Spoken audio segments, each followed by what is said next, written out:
Hal-hazırda Gülüstan Sarayında 500 nəfər işgüzar xanımın iştirakı ilə Asan İnnovativ İnkişaf Mərkəzinin tərəfdaşlığı ilə Qadın Liderləri zirvəsi keçirilir.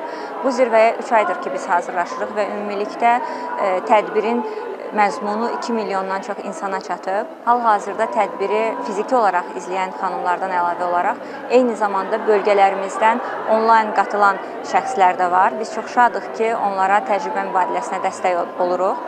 Qeyd edim ki, bu tədbirin konsepti fərqlərin bərabərliyi mesajı altındadır.